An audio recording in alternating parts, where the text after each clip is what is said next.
This takes forever. I don't know my computers. Every time I know there's going to be somebody that's got the real facts on here, it takes 20 years to get this going.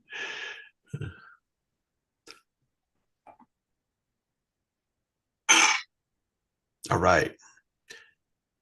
Here we are. This takes forever. I don't know my computers. Every time I know there's going to be somebody that's got the real facts on here, it takes 20 years to get this going. I think I hear Autumn in the background talking to Travis. Right. Let's see. Here we are. See if he jumped in already. This takes forever. I don't know my computers. Every time I know there's going to be somebody. Yeah, here we go. It's going to lag for a second. Hold on a second. 20 years to get this going.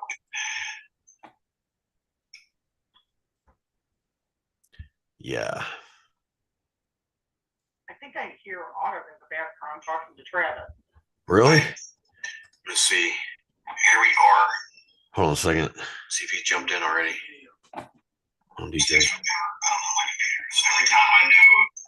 What? Yeah, here we go. It's gonna lag for a second. Do what? Okay, hold on a second. Are you there, Aimee? I'm here. Okay, it's doing its thing. I gotta get Travis in here.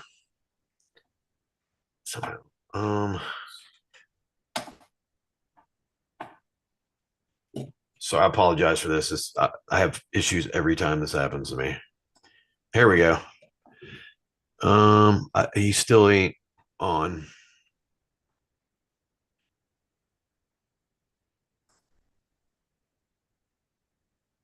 Okay. I guess we are live. Just waiting on Travis. Aimee, if you want to go ahead and tell us some more about yourself and your company and what you do. Hi, everybody. My name is Aimee Holem. I'm with Aimee's Audio Subliminal Acoustic Fingerprinting. And what I do is audio video forensics. I have my degree in digital forensic investigations. I have an associate's degree in art and science and a separate business degree as well. I've gone through different certifications.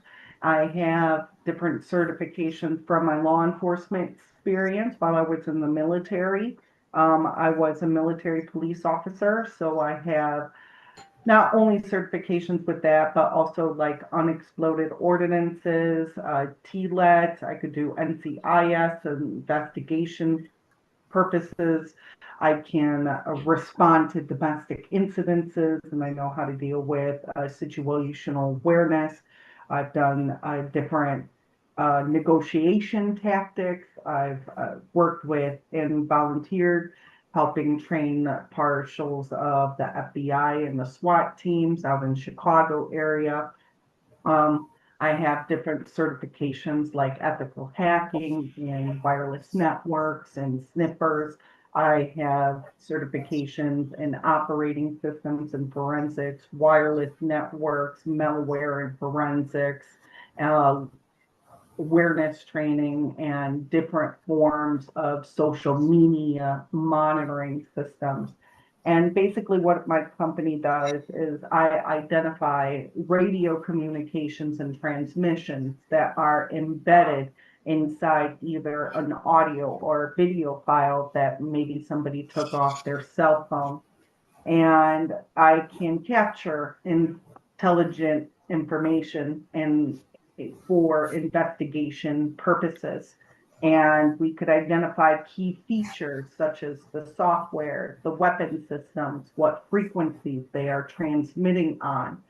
I also do spectrum analysis, and inside those spectrums, I could identify frequencies, the vector fields. I can identify their circles, their pulsed weapon systems. I could identify weapon systems that are being deployed, any tones, musical aspects, just by looking at the spectrums.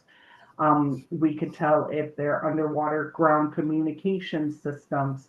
I could even capture radio communication from satellite systems and space projects that people are being worked on as well.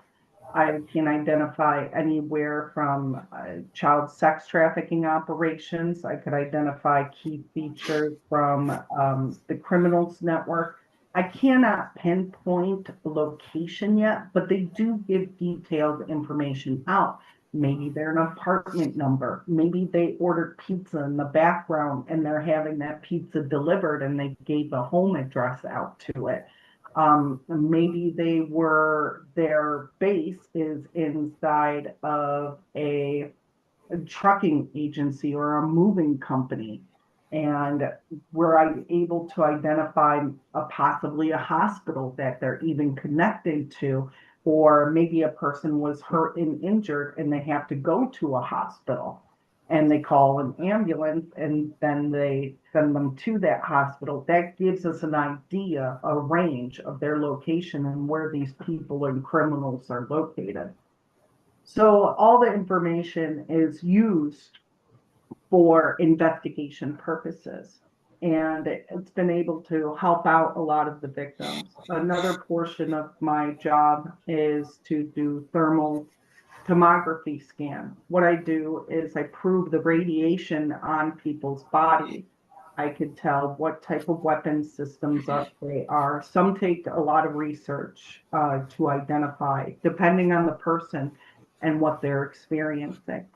I've been able to identify over 100 different types of weapon systems being used and where they're attacking, what nerves they're attacking, different muscles or tissues or tendons, or even if they force a person to sneeze. I've been able to identify key features to where I can pinpoint that spot and what is making them cry, what is making them sneeze, why they cough, why they're having a heart attack, what part of the heart they are focusing on, what ventricle system. I also do physical examinations and internal examinations with that. So I could identify different vitamin deficiencies. I could identify heavy metals inside of the body. I could tell if they're attacking your liver, your lungs, your kidneys, or your small or large intestines, or maybe your sacrum or your scrotum that they're using, or possibly even the ovaries. So every single area doing the internal examination and then the physical body and then the thermal scans all ties up and proves it all in a nice circle. Because especially if you have the audio analysis say, hey, we're hitting that person in their throat. And then we have those physical images to where those weapon systems are matching your throat. It coincides with that information and it creates a nice little circle for you for work purposes. And there's a lot of different type of information you could detect. I also do tampering with evidence for court systems. A lot of the victims get falsely arrested. So what I could do is I usually talk to their lawyers, whether it's a district attorney or a self-defense lawyer. Usually what I do is I can get the body cam footage of the incident that took place and I could validate that footage. And I could either validate it and prove that footage is 100% real or that footage has been tampered with. Let's say there's no date and time stamp on their body camera footage. Well, your lawyer could have that thrown out because it proves that it's been tampered with. All body worn camera systems from police officers have date and time stamps on them. So there are specific ways looking at the data, the metadata, and the properties of those recordings that we could prove that if it has been tampered with or and that you could submit it into the court systems as well. So I've been able to help out victims multiple different ways. I also provide background checks for people as well. My background checks go through 150 different database systems, from the Patriot Act to the FBI Most Wanted list to the FBI wanted list, and over 150 databases, Scotland Yard, even out in the United Kingdom, there's about 3 or 4 more out there that they go through on a state and federal level. So if there's anything on your background that you want to be able to identify, or you think that they've been falsely charging you with, that information will show up on that background check as well. I also do drug testing. A lot of victims say, hey, I've been drugged. Well, what are they drugging you with? Well, we don't know. I'm like, well, is it meth? Is it this? And we'll sit here and we'll be able to identify key features. Or let's say that they said they got arrested for drugs, but they weren't doing drugs. I could supply a drug test for that victim the next day to prove that there's no drugs in their system. And that way they could use that and provide that evidence into the court systems as well. So there's different avenues, different ways to help different victims. And I'm pretty much going around. I'm going to be going for a penetration testing certification in September. I'm really, really excited about, because this will allow me to start gaining access and going into people's accounts and computer systems and be able to even dig further and to collect that evidence that they need, and not only to secure their devices, but to prove that their system is hacked or hackable for court purposes as well. So that's going to be something. Hopefully it's going to be the whole week. It's like a little boot camp.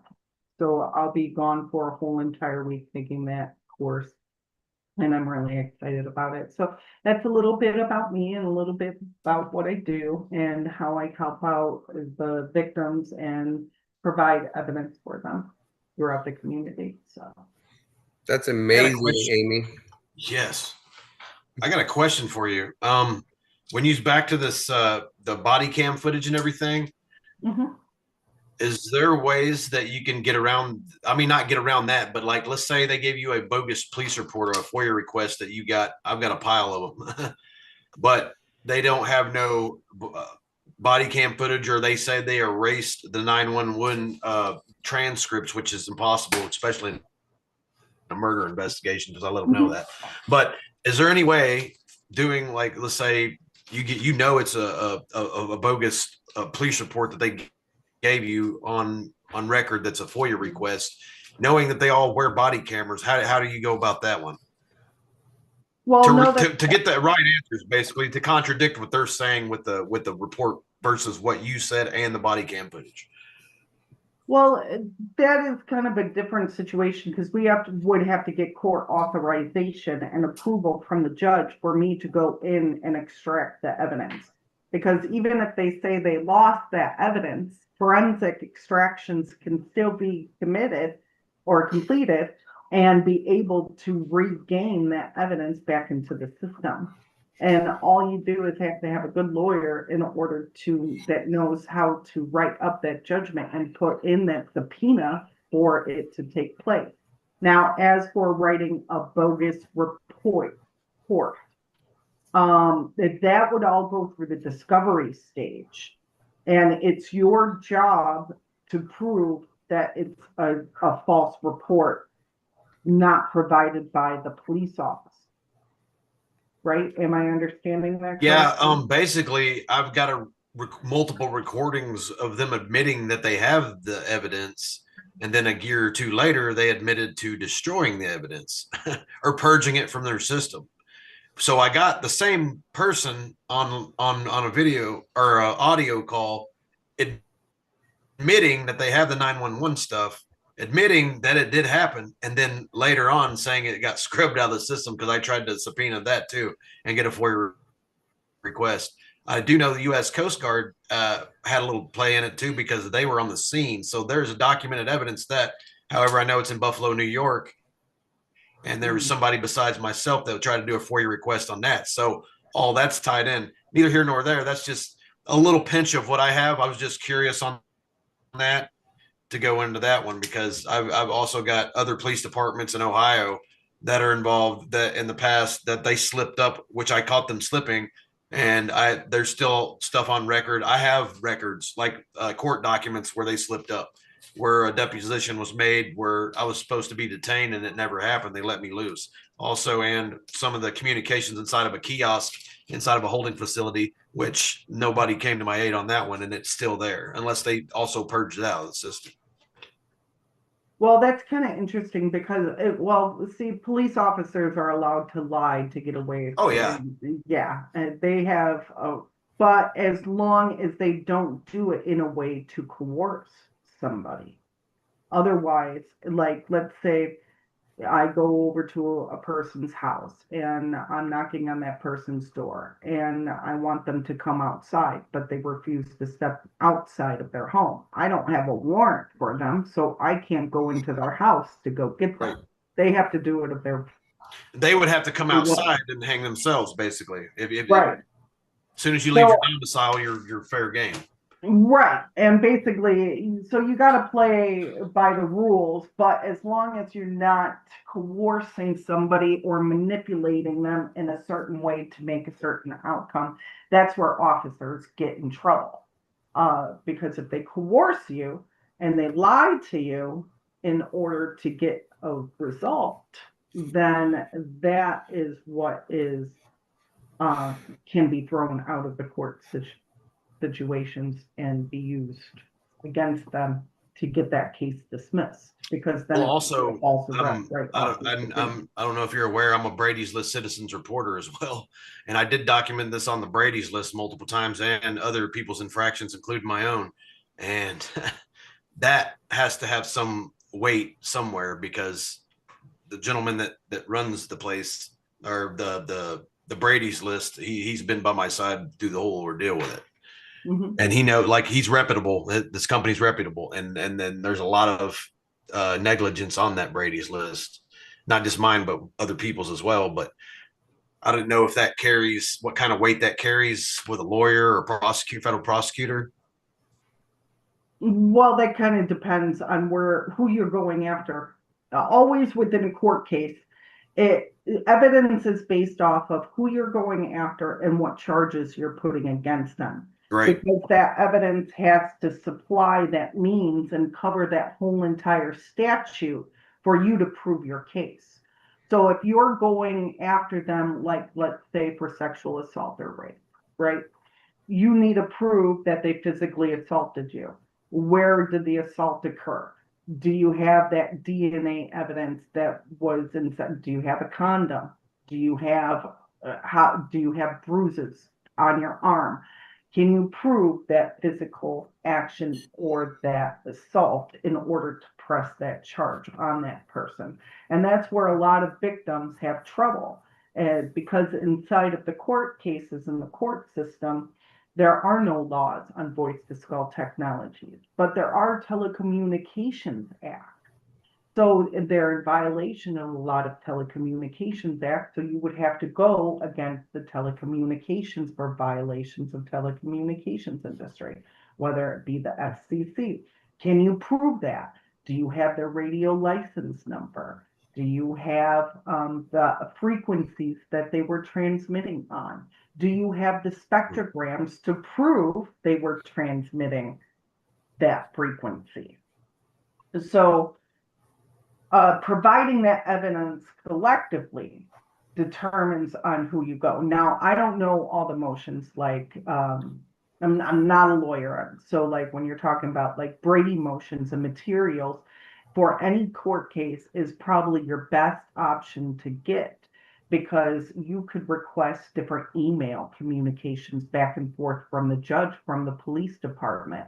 You could get emails back and forth from the police department to and from the state attorney.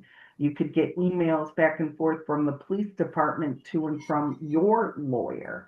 And you could see their communications, their notes, their They're blotter reports. I call them blotter reports, but basically they're logs, they're incident numbers, their times of arrival. When did the police department get there? When was the call made? When was the 911 call made? So that proves the timeline, and normally they don't supply that evidence for any of the victims inside of the discovery. That's called Brady motion material or Brady materials. And a lot of them, when they get arrested, they need to ask for those materials because it could supply additional evidence for their court case in order for it to get dismissed on all of the charges on there. So different portions, different scenarios, but you need to know who you're going after, the name of that person, and that crime that you're going to charge them with. And you have to base your evidence around that to prove it, whether it's harassing emails, whether it's harassing phone calls, whether it's, I don't know what, they're staying inside of your home and you want to kick them out. I forgot what that's called. I've heard about that from other people with people with Right, squatter scenarios. rights.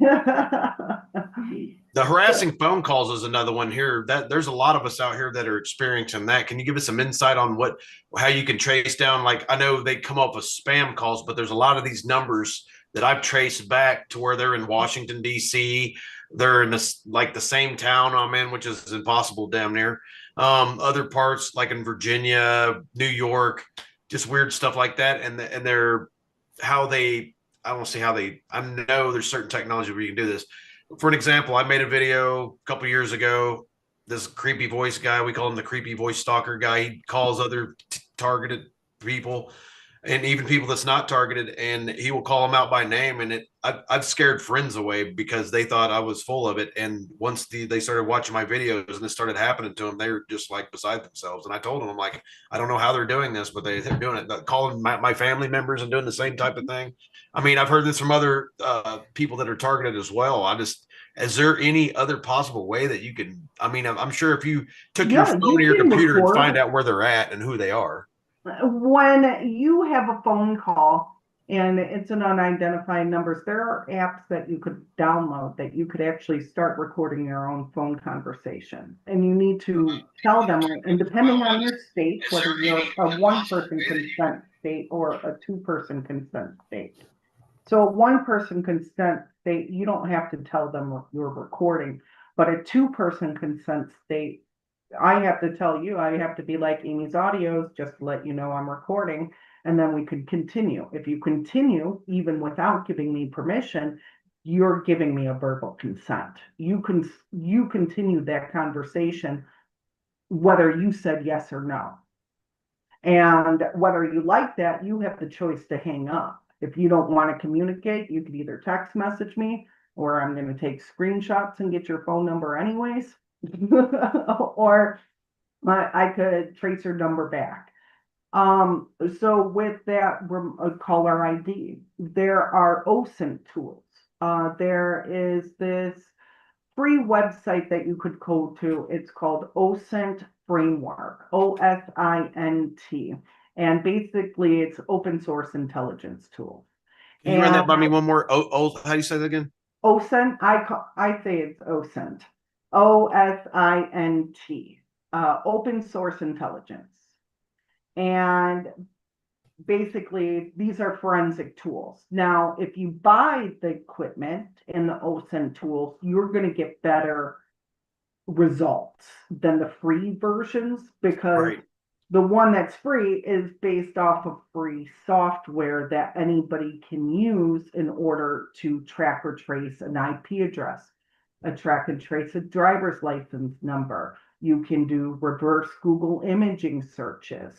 You can identify IP addresses, MAC addresses, do reverse email lookups. You can do reverse phone call lookups as well. And you could do background checks on there. So a lot of those are private paid services, but if you know how to do it correctly, and especially when you're using the internet, there are ways to gather and collect evidence And this is where my sniffing certification comes into play by sniffing around. Going on to different social media sites, their Facebook pages, collecting information. Do they have a phone number on their Facebook page? No, but guess what? They have a college they went to. Where's that college located, right? So you could start a search just going by that school. What state, what town, maybe they're local. You can start gathering intelligence information on that person, even when they called. So it's always good to record phone calls. A lot of that also, you could send it to me and do an audio analysis on there. I've actually proven with my own phone calls, because I get all my spam calls from criminals are from Chicago. That's where my data is held, in Chicago area. That's where my data center is. Is it like a fusion center where they hold all this data? I would more call it like a data collection agency. So this isn't more like a fusion center, but when I analyzed the phone call, they were training people how to make robocalls. And that way they could synchronize to the person's phone.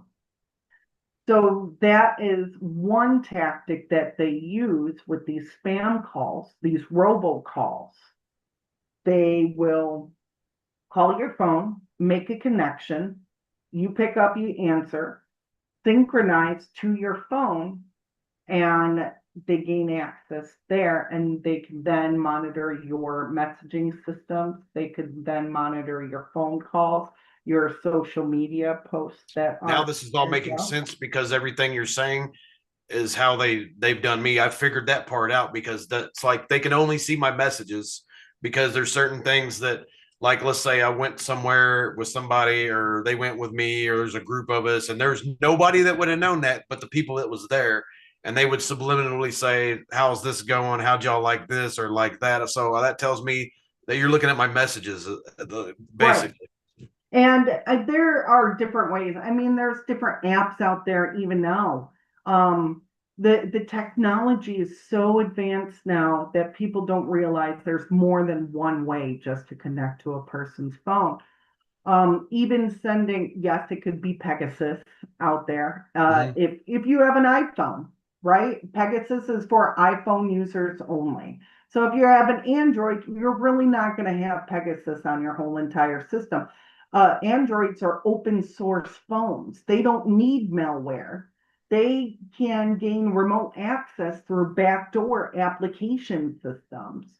And they could send you a link, and you click on that link, and behind it, they could track and trace your GPS and your location and get your coordinates, your longitude and latitude coordinates behind there, just by sending a picture to you. And maybe they did a middleman attack. They blocked my photo and image. They put that GPS behind there, and then they sent it out to the person and the user, and they received it, and they clicked on it and opened it. So there are all different ways, and there's apps out there that ex-husbands could download. If you know their phone number, if you know their last four of their social security number, you could easily just pay $50 for this app, monitor their messages. And is it illegal? No, because it's free. People are purchasing it. And as long as you're not interrupting their service, there's no crime that's being committed. Right, because it has to show up as a crime for them to investigate it, and then it goes into a different realm. Right, exactly. So they know they can fly right under the radar, just like if they go into your house and move stuff around and damage something, it has to be over an X amount for police to have any interest in it so much. Right. And a lot of it that I use during my discoveries, usually with my clientele, they access different applications like your calculator. They access different, depending if you're using a cell phone or if you're using a computer system. There's a difference with that as well. The wellness and fitness application. The reason why they use your wellness and fitness application in there is because it's keeps all your medical research information. It downloads your bio data.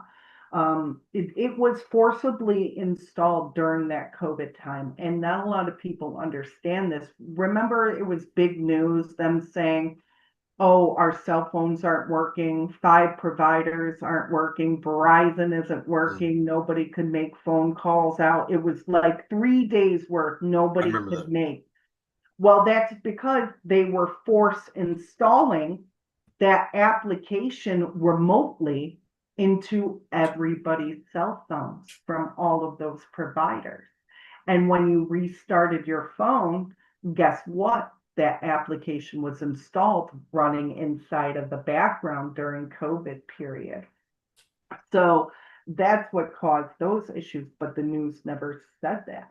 They made everybody aware that there was an issue, but they never told the people what application that they were forcibly installing remotely on a US basis, at least, a global basis, that software application. So in the side, they can take your thermals. It knows when you're sneezing. It gets your biometric data. It can tell your temperature. It knows when you're coughing. It's listening to your heartbeat and your heart rate. It knows your blood temperature. It knows your blood type. It can read your EEGs and your EKGs as well. That software application has over 50,000 different capabilities on data and analytics that it's taking alone. And nobody even realizes that. You could put in a FOIA request for that data from that application system and Aimee, you said find out 50,000? everything that was going on in there. Absolutely. There's That's over crazy. 50,000. Yeah. And people don't realize, if you even plug in your phone, let's say I have a USB, right? And I want to listen to my phone inside my stereo, right? And so I plug in my phone via USB port. And now that GMC has your contacts list, it has everybody in your phone number. It has all your social media applications and your messaging systems installed into it. It has all your information and your friends, your family. They collect that temperature reading too. Biometric systems are now being installed in all to the vehicles. And all of this started back in the year 2000s with the different types of sensors that they were putting in the car. Back in 2000, there was only 3 sensors that they were using. Now every vehicle has over 33 different types of sensors. So data collection is really, really big, and you got to be careful because they do the same thing in airplanes. Maybe you're charging your phone while you're on the airplane and you hook it up to the headrest to charge your phone while you're on a 4-hour flight. Well, guess what? The same thing at the airplane. Do you want to download your contact information? Do you want to see your messaging system? They're collecting that same type of information. And so wherever you go and use those devices, you're able to collect that data from that company, whether it's your Facebook post, whether it's your X space. I wanted to say Twitter. Maybe it's Snapchat, maybe it's Instagram, maybe it's Gitter, maybe it's Rumble, maybe it's Discord, right? All of your data is being collected one way or another, and you can request that through a FOIA request, or you could even subpoena that into a court system if you could. I believe it's called a sequester. And basically what a sequester is, it's a motion to a sequester, is that you want to start a lawsuit, but you need specific evidence in order to press charges on that person or to prove you're going after that right person. I believe it's called a sequester.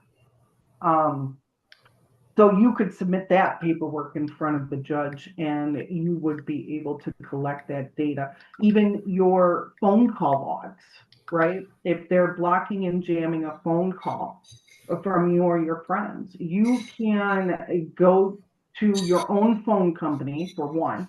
Your own phone company will give you records for the last 3 months. But if otherwise they don't keep it in their storage bin, it has to be subpoenaed through the court system, unfortunately. So But I got a question, in Aimee. order How to do they prove how do they hacking or massage? stopping, you could get your friends' records and your records together to prove that you were calling out, but that person never received it.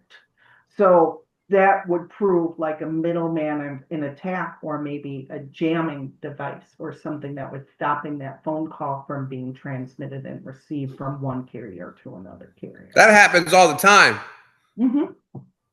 like daily. Mhm. It's just how you coincide it together and working together universally. So it makes sure that you get your friends in order to help you out, collect that evidence back and forth with them. And that's how you kind of work together as a team to prove your cases and to get the proper evidence collection. Whether I'm emailing something like, let's say I ship out a USB, I take pictures, I take video of me plugging it in, sealing it, sending it out to handing it to the post office driver. And then from there, I usually give them a chain of custody to sign. Whoever hands it in has to sign that chain of custody. It's a legal document. Whoever touches it. So guess what? The teller has to sign and date it. He touched it. It goes to the mail carrier. Whoever touched that, put it into the box. He has to sign and date it. Whoever the post office mailman is, they have to sign and date it. And usually that's how chain of custodies work. You normally have to get a court order for that, for like the normal post office, but you can request that through the post office and the general master, or the postmaster. I believe that's what he's called, the general postmaster. And they have to scan, and basically the way they do it is based off of QR codes now, where they scan the package and it's logged, and they could track and trace it, who had that package last and where it was being shipped out to and whose hands it went through, to make sure that that USB drive arrived safely, you know. So that's something that you could work on with the post office and talk with them if you have a special package or something that you want sent out as well. For a lot of people have also talked to me about getting their water tampered with, or their food or drinks tampered with, right? And basically, there are ways to get that tested for free, and not a lot of people even realize that as well. You can go to a pool place. Let's say you take a sample of your tap water and you have another vial with your tap water and that chemical that was put in there. What you do is you take them to a pool place where they test your water supply. They see what chemicals are in it, and they give you a list of That's a that. loophole right there. Instead of going to a actual place, you know what I mean? That's right, and they do I it for like that. free for you. So I actually got my landlord in trouble. I didn't mean to. My landlord was really, really nice, by the way. He really was a great guy, but nobody told him, and he even said that. He's like, I really wish somebody called me. He said he was flushing the pipes, and the pipes water was going to be black for 3 days. And so it was black for 3 days, but after that, it went on and continued a month, and we turned on the water. It was black. We'd have to run it for 10 minutes to become clear. And so somebody stopped paying him rent. And he's like, Aimee, I really wish somebody would have called me and told me that the water was black. I could have taken care of this. I'm like, oh, I feel so bad now. Because I didn't even think about it. I thought it was just going to last a month, because the pipes were being flushed. I didn't think anything of it. So that was a failure on both of our parts, miscommunication. Sometimes it's all about communication and knowing who you're talking to. Even with people who are living in apartment complexes and they got a real bad landlord, like the scum landlords, right? I had one, and I had my ceiling was caving in from my bathtub, above my bathtub. And I kept reporting it to the maintenance manager. And eventually it crashed inside to where it was open, and I had a hole in my ceiling for over 3 months without repairs. You can make sure that you file 3 complaints. You have to file 3 maintenance complaints, written complaints, and make sure you get copies of these complaints. Then what you call is the health department of the city. The city will come in and inspect your apartment. They'll do a walkthrough, and then they'll mandatory make changes, and the maintenance crew will have to come in within 30 days. Otherwise, the whole operation will get shut down and they'll get sued. So going around the things the right way and making sure you get proper help and doing it does help to collect that evidence, although that you're not getting, there are scum landlords out there. Unfortunately, they're there for $1. They rotate people in and out all the time. And so they don't care about you. You come and go. They care about, are you paying your rent on time? Yes?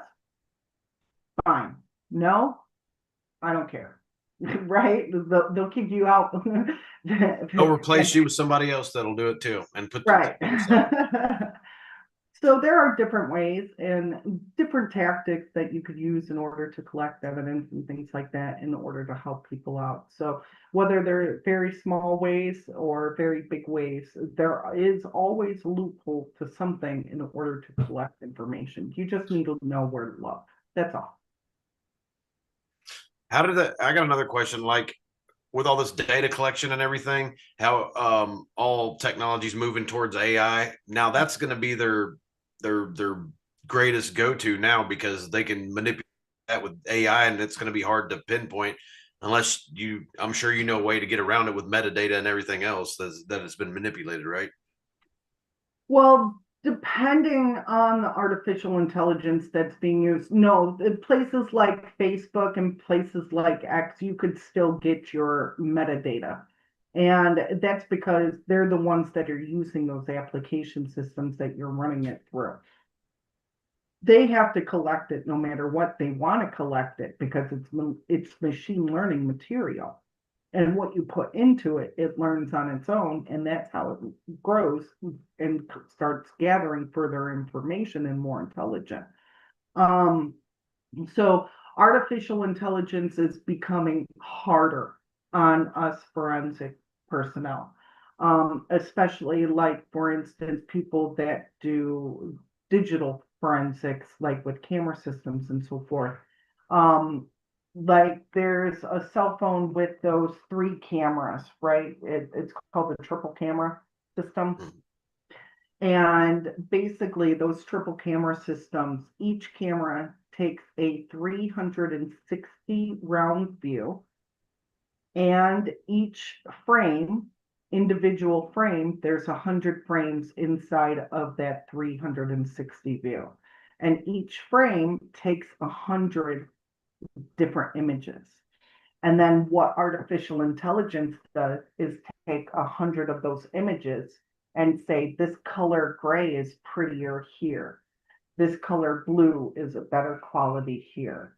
And it creates that picture and image for you instead of having the original. That's why a lot of people can now cut out a cat, move it. You see those advertisements, right? Oh, yeah. Oh, you broke up with your girlfriend. They take the little pencil, they cut out their girlfriend, and it is just Put the you cat and in. your homeboy, right? So that's where the artificial intelligence is coming into play. So they're taking 100 pictures and images where and make a photo for you. You never have the original footage. And you might want to double check that because maybe you were taking a photo of a person in the background and they removed that person in the background. Artificial intelligence, and I've even done studies on it because I'm trying to incorporate it into my work. Maybe it can make my life a little bit easier, but honestly, it makes my life 10 times harder. It purposely leaves out information on trafficking operations. Let's say I'm doing a transcript, right? I did a consultation with somebody, they want a transcript, and so I plug it through the AI machine and I print out a transcript from them. I've noticed that the artificial intelligence systems leave out key important information, like the sex trafficking operations. Maybe if they were hitting you, no, I want to suck her titty. They erase that whole entire statement out of there in order for you not to have that evidence that it was in. So those voice recognition systems are being programmed to purposely leave out evidence on like pedophilia and trafficking or harming other people, and it only keeps the good sentence in. Like, hello, Bob. Well, what was after Bob? You know, there was a whole sentence after Bob. Right. And I They got taken out. deleted that sentence. And this is where law enforcement is going to start having issues with evidence. And this is where we start proving that they're tampering with evidence. Because if they're using these artificial platforms that are erasing that information and that data and removing those informations even from the 911 calls, that's tampering with evidence. And that's what artificial intelligence is starting to do right now. It's starting to manipulate and tamper with the evidence that people are using it for. It's not a full, complete transcript that people are getting, and people don't understand that it's actually manipulating people to feel a certain way or to cause a reaction. And they're set there, those parameters, like if you even talk about directed energy weapons, the first thing that ChatGPT will do is be like, here's a name to a doctor. Here's a name to a To keep you off of that subject. facility. Right, to keep you off the subject, and it won't tell you anything about it.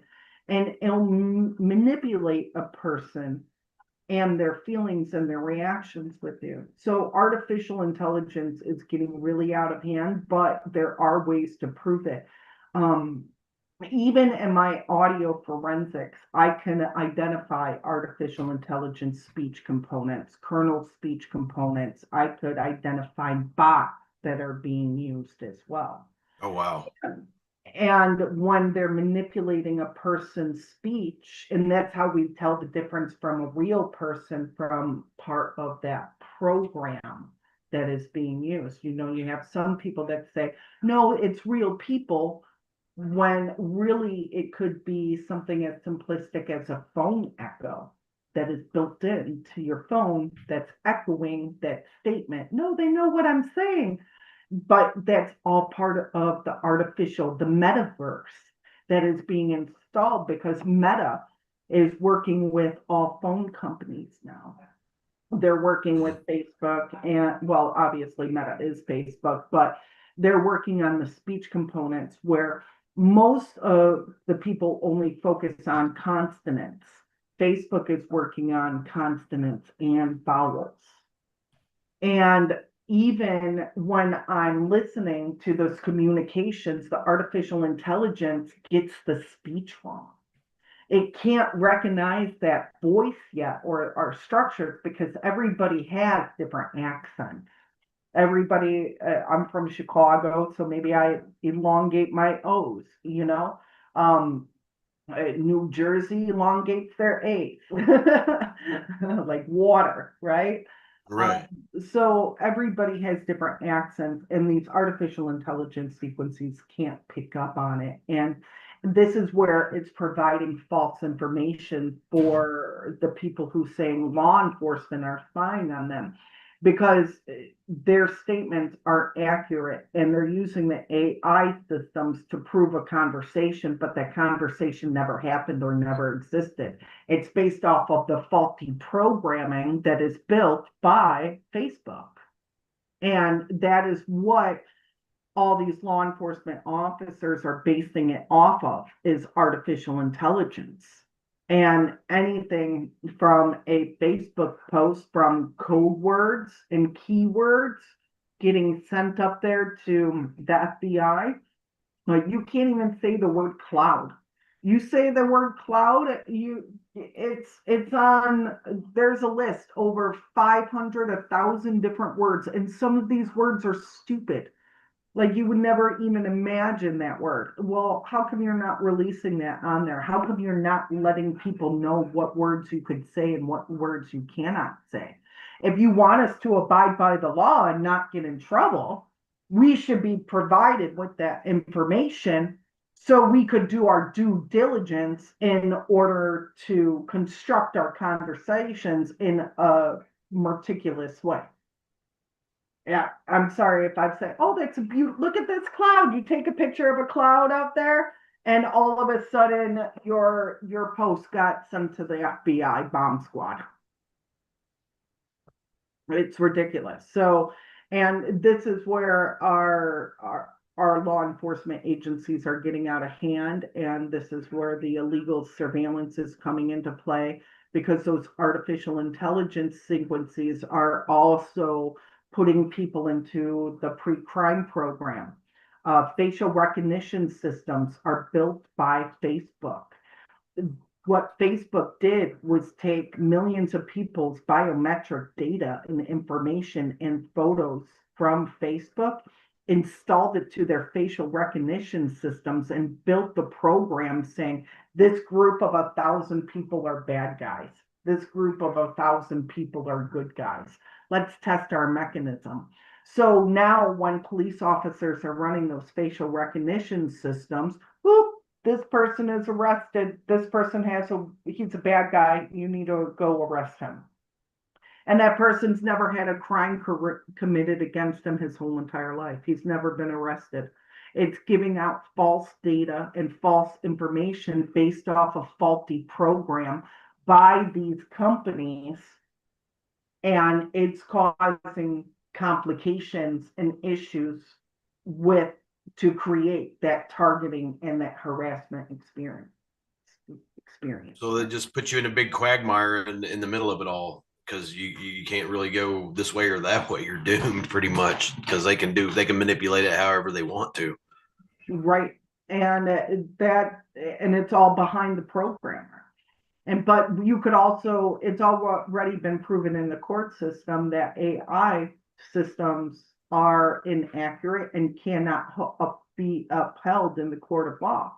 So now all these police department agencies are now going back and forth because all of their systems are basically based off of AI. And it's so easily to get thrown out of the court system now these days that a lot of criminals are walking away because they keep making errors and mistakes. A lot of technicalities Mhm. on their AI. Mhm. I was going to ask you about the human trafficking portion of this and what you've investigated on that. How does that work? And all these people that are using like certain softwares and certain programs to make people's targeting harder, and they claim that they're trying to help people and they're not. there's a few out there that are doing this. I can name a few right off the top of my head. Gentleman, his name's David Rubel. He come up there. I researched him, and it does ring a bell now. A couple of years back, he was trying to squeeze into our lawsuit in our group there. Remember that, Travis? Yeah. Well, David Rubel is a pedophile and rapist. He's a tier 3 felon, and he's also trying to sell the cyber shield to everybody as well. I've caught a lot of people that he's blackmailed. I've had complaints from some of his clients. They blackmailed him, and he was stealing pictures and images of their children off of their cell phones and their computer systems while connected to the cyber shield, because you give him access into your internet. And he's a hacker. He's a programmer. He could rewrite that program. It's basically based off of a Raspberry Pi system. And I've never even looked at the machine. I'll tell you this right now. And I already know how he built it. And that's because I capture the communications on there. He's also been arrested for a second time and for sexually assaulting a 13-year-old girl. And he's been going through the court cases here. He purposely changed his name for the whole entire community in order, and says that's not how you spell his name, so you guys wouldn't even look it up, and you would continue to trust him and continue to buy his software. Now he has his friend Jax that is selling that machine for him. I believe Targeted Justice supports him, that him 100%. PAX International support him. And he's a convicted felon. He's he has to take pictures and images for the rest of his life, and take fingerprints and update for molesting and assaulting a child twice now. And I don't know about the outcome on his second case. But I'm sure if you type up David Rubel in Iowa, you could look up his information and see his picture plastered right there for you. And he now spells his name with 2 B's. And if you actually look at the timeline of when he was doing calls on targeted Massachusetts and things of that nature. Did you say targeted Massachusetts? Because there's this guy from that group. The hell is his name? I want to say his name's Steve something or something. I might be wrong about this. I don't want to blurt out somebody's name and be wrong and get a lawsuit slapped on me. But I can't remember. David Atkins said his name for the guy in Massachusetts that runs Targeting Massachusetts. I've heard some negative stuff about that gentleman as well. So if he's intertwined with him, so.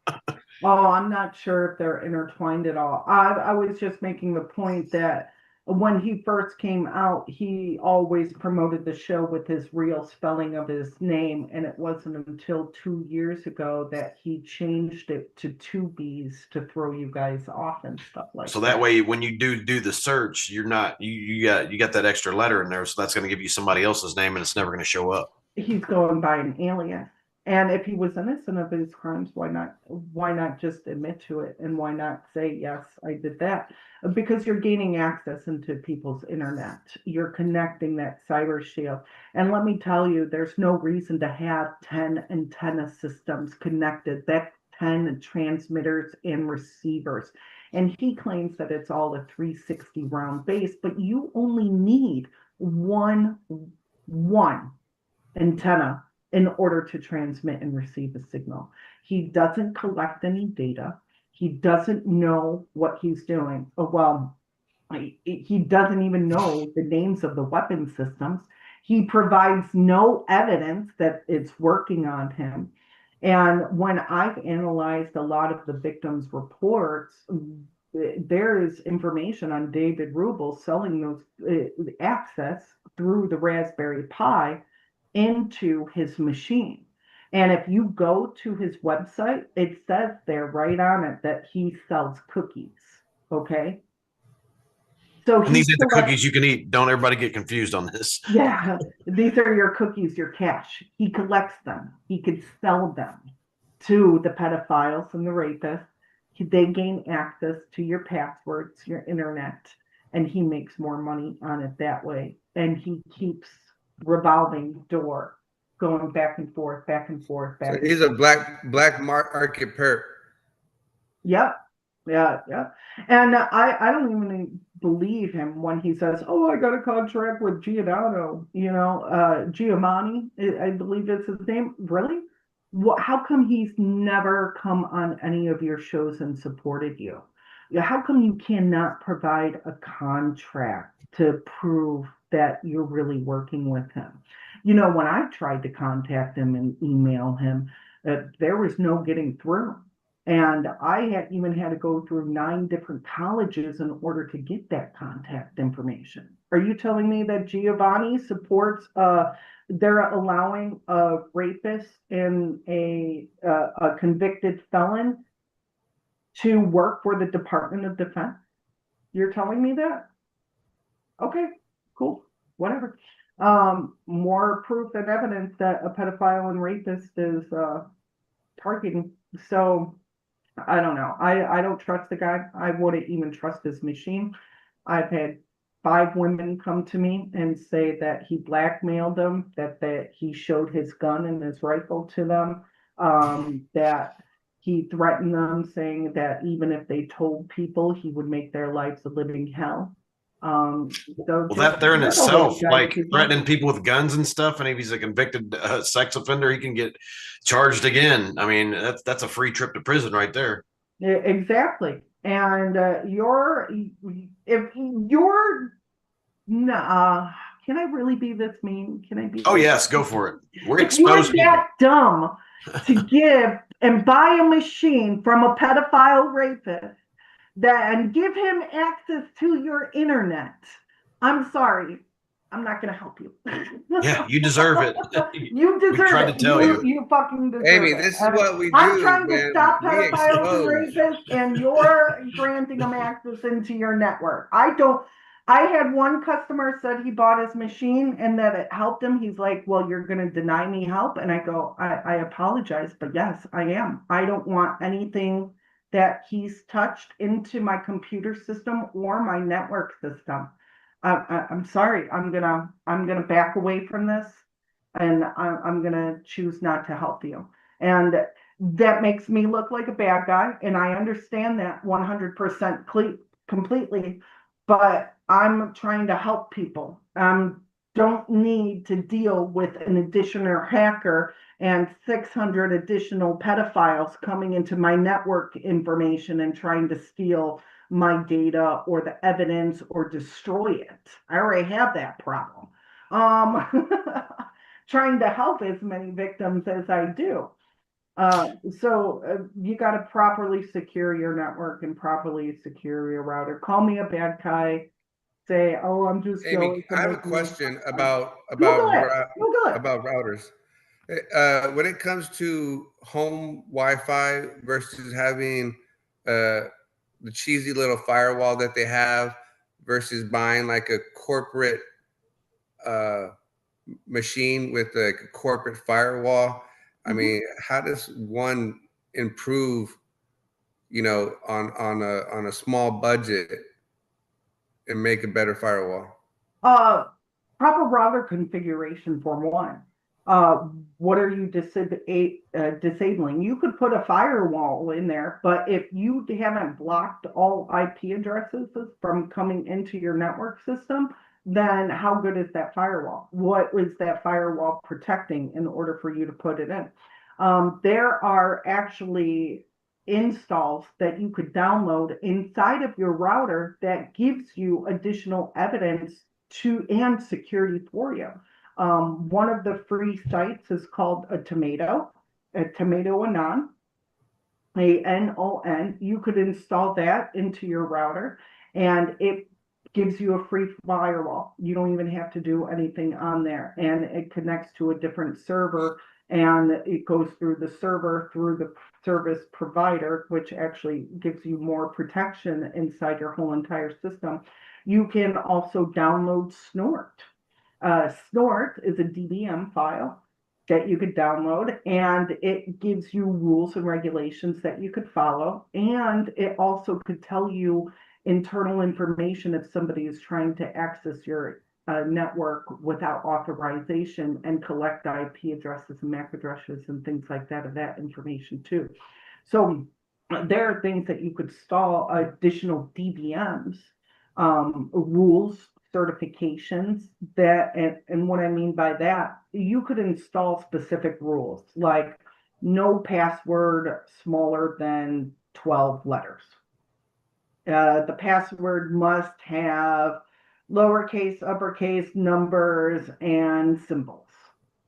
So you can make rules and regulations that you have to abide by. And what it does is it gives you a list of things that when you violated those rules and regulations, you know where the weak points are inside of your router. There are, you could disable your WPS. You could disable and lower your bandwidth as well. Everybody is like, no, you need higher bandwidth, right? That's what makes your computer system not lag. No, you need to smaller that bandwidth. Why? Because the smaller your bandwidth is, The less people the can jump harder on. it is to connect. The criminals have to come closer in order to connect into your router. Oh, The okay. higher your bandwidth is, the further Away that they have to be.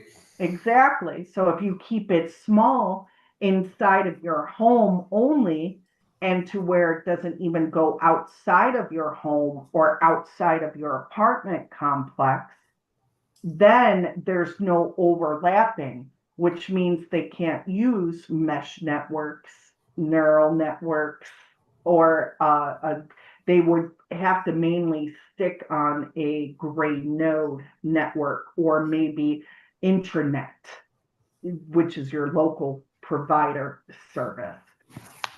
So there are different types of ways to secure. You could also disable your 5G, hardwire everything. Then you don't even have to use wireless.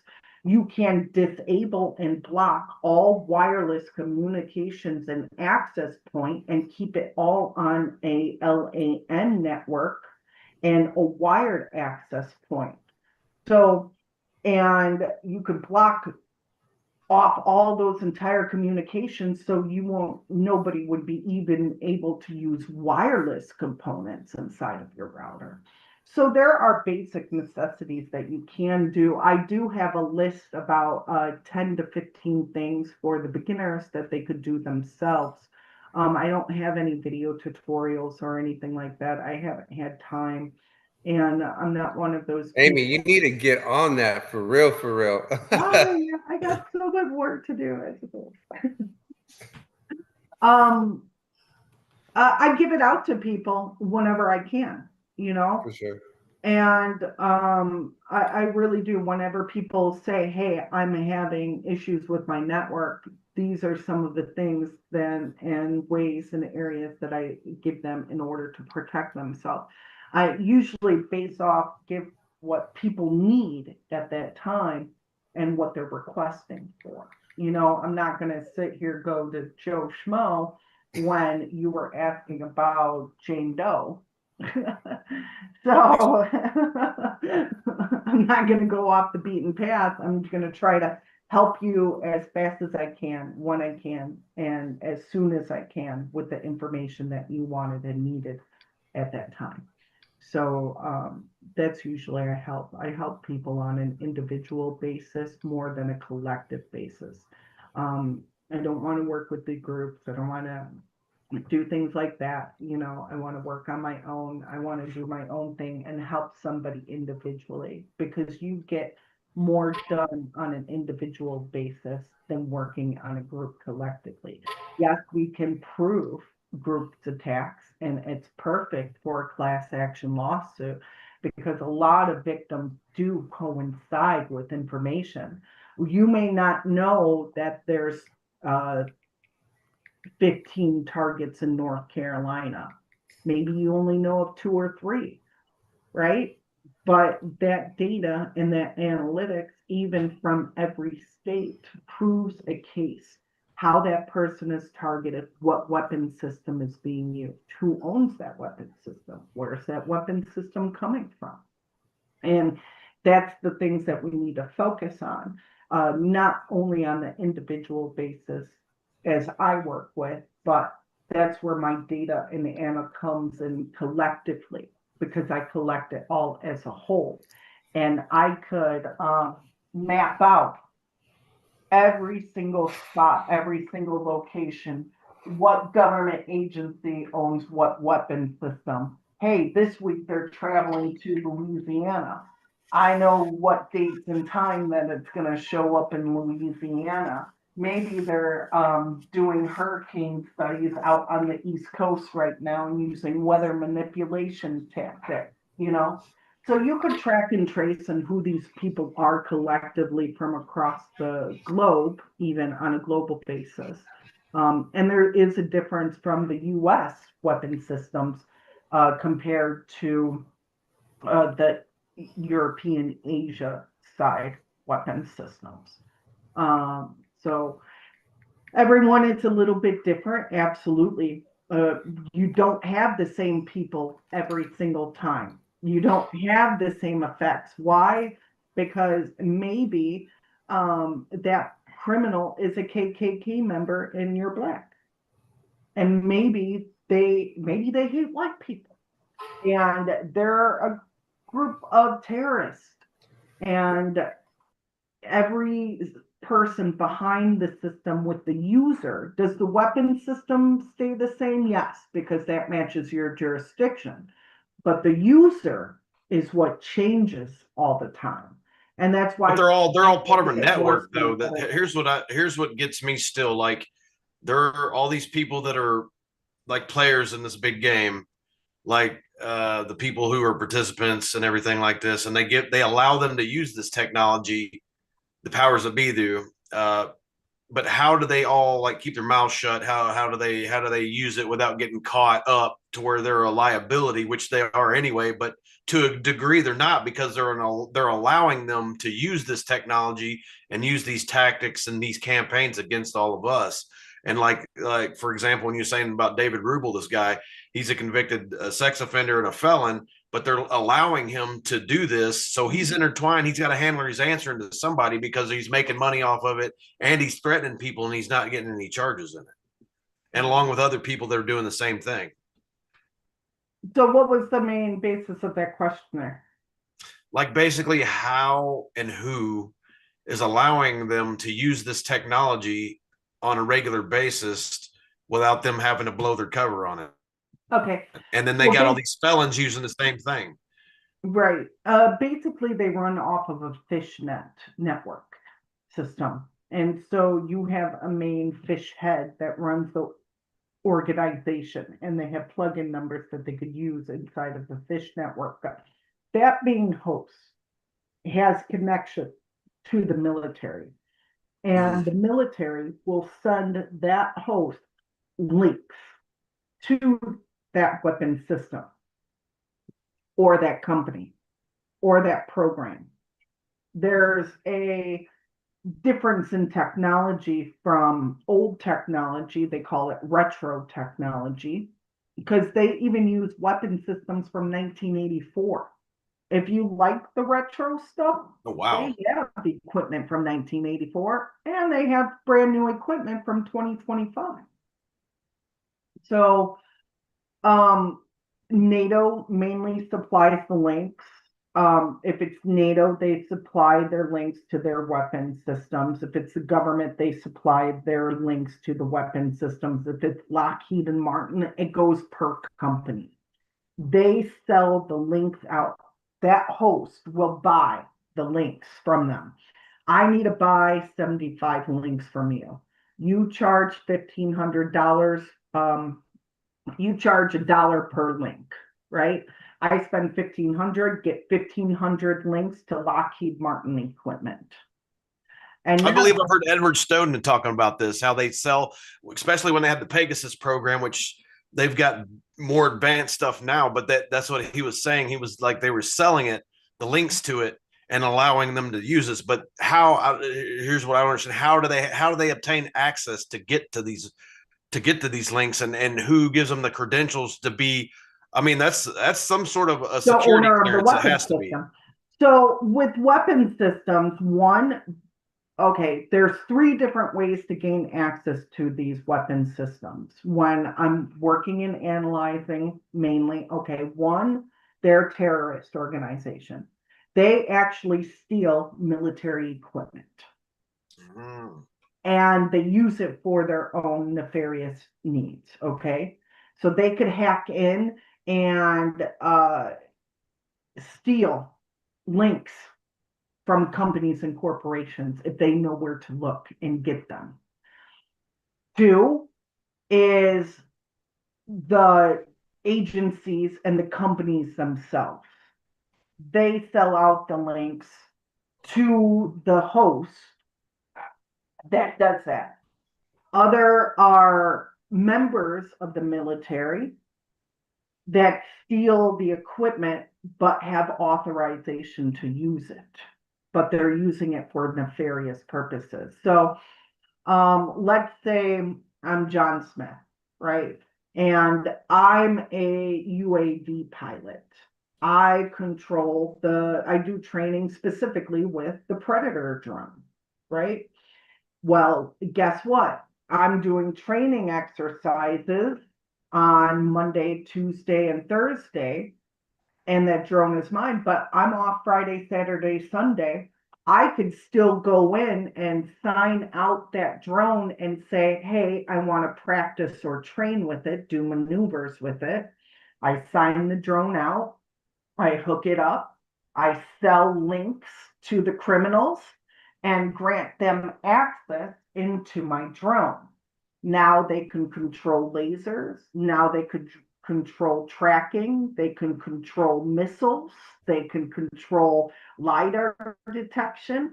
They can control GPS systems, surveillance systems, cameras, videos, and that John Smith could remote control that whole entire area to give people remote access into it and have them use that drone underneath the military's radar without their knowledge or consent. Well, here's another one to this. What I was getting on, you answered a lot of this, but okay, say I'm so and so's handler, or this is the other person, this and that, and how do I get access as a piece of shit to spy on this person because somebody told me to, or whatever, because of how they recruit people? Now, once I'm in there, now I have access to different apps, different programs. I have, right. You know what I'm saying? And most of these people have an extensive criminal history, and they're doing all kinds of stuff in broad daylight, and no cops are arresting them. So that's what I don't understand. How are these people, just regular citizens at first, allowed to like go on a bridge and then keep going up? That is basically an invite only. You have to use a username and password. I've been able to track and trace their website 4 times so far. Out of the thousands of help, I've only gathered and captured that information 4 times. But by the time you get to it and I get that password, guess what? It's already changed. So I can't gain access to it. There are a couple of backdoor accesses that I found through different Facebook, social media sites, LinkedIn, Discord. Discord is huge for trafficking operations. Anybody that basically uses Discord, you could pretty much say is a pedophile rapist, and their criminal activity, nefarious ways out there. So they can take and hide links behind photos and images. So you could go to a person's website. Let's say that person sells candles, right? Right. And go to this website, go to this page, click on the purple candle. You click on the purple candle and it leads me to a live streaming porn site. So now I gained access to that live streaming porn site. and you could go in and through the messaging systems and start doing your investigations that way. I usually stop when I hit the porn sites. I notate, copy the links, notate, videotape, and document thoroughly with date and time stamps all that evidence that I've ever used for somebody. But I usually won't go into the site because one, I don't have, although I have that training, even with law enforcement experience, I don't really know the precedence between a civilian trying to do an investigation and law enforcement doing an investigation. As a private contractor, I kind of have to, I'm not certified in that area, Right. that I have to say, I gotta wash my hands of it right now. You're not certified yet. I don't think I want to do dark web investigations and things like that. As much as they intrigue me, it's not my life. It I hear kids screaming all the time when I hear those trafficking operations. I hear them cry for their mom. I hear the person get stabbed in the rib. I hear their eye getting spooned out. I hear them breaking their bones or throwing them in a hole or screaming, and it's heart-wrenching for me. Sometimes I actually put my headphones down and walk away and just start bawling my eyes out because I know that that little 9-year-old boy did not make it, or was raped so bad that they put him in a hospital, or they died because of tearing him in half from the brutal attacks they were making. Oh my God, man, that makes me want to. It's not something, as much as I would love to, because I am very passionate about child human sex trafficking and protecting our children. I could listen to it. I don't know what would happen if I would visually see it. I would probably snap, grab my gun, and try to go off and hunt them down. And that's something that I know that I need to walk away from. I'll let law A lot of these enforcement people or are special involved in this forces stuff. deal with it at that time frame. I don't know what it is with this whole program, but the people that are mainly involved in this, the handlers are the ones that are on the street level are involved in trafficking. It just blows my mind how sick and twisted these people are. And then the people who support them and allow this to happen, even worse. I mean, we're seeing it, and we've seen it unfold in politics, and they're covering that all up. I mean, it's no big secret. On the lower level, it's even worse. And you got all these kill rooms on the dark web, red rooms, and everything with these kids going in, and it's all Torture rich people chamber. are getting their jollies off, paying big money to see this stuff. It's sickening. There was a group that I was able to identify where they were at, the apartment complex and so forth. They hired a bunch of hookers or prostitutes to come to their house, and then they murdered and slaughtered every single one of them. That's part of their murder rooms, their torture chambers. They locked them up inside and started raping them and torturing them right there in live stream camera systems. And nobody's gonna miss them. I mean, they're on the streets and everything. Exactly. Nobody's It's like some Hostel movie. Yes, exactly like that movie. That's the twisted flick. I mean, I've even heard things where they, or Orlando Hospital, they got chloroform form. They put it over the baby's mouth, in the cancer ward. They tell the parents that the child died. They let them see the kid limp. They take the baby away, and then they traffic that child. Other things out here in the Tampa Bay area, they have shark boat rides. They put 10 to 20 different children on a boat. They feed the water. They put blood and chum the water for the sharks. They hold the kids over the side of the boat, make them shit themselves. They sell the diapers, for $50. They torture and rape the child. They throw the child overboard with the shark infested waters and tell them to swim to shore. If any kids make it to shore alive, there's men there waiting for them to continue to traffic and kill them. So Wow. it's very disgusting, and it's a very evil. I mean, these people even take tampons out of the garbage and sell the tampon for money of the victim that they raped. Things like that of that nature. They're very disgusting.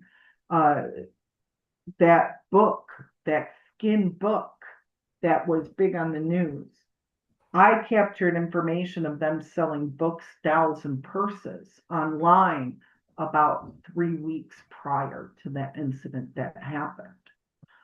So, was it the same area in the vicinity? It was in the same state that these people were doing it in. But it's really hard. Unfortunately, in my case, it's very hard to get law enforcement to even sit there and listen. Even when you're talking about a child human sex trafficking ring, they won't send people out and investigate. It's very, you go to the FBI, you never hear from the FBI. They never. I've got a kiosk message where a police department, I was entering it in, and I absolutely told them about human trafficking, and they said they didn't want to get involved. It's on their kiosk. Right. I said I want to talk to somebody, a detective, somebody in the FBI, nobody local, at least somebody state police style. Told them what's going on. We don't want to get involved. I mean, I filed so many complaints finding sex trafficking information. You could only do so much before you said, nope, we can't help. Well, who are you supposed to go to? If the law enforcement agencies that are there for being help and we're trying to provide and protect those children, just 2 days ago, I found 750 people, children coming through the port of Tampa.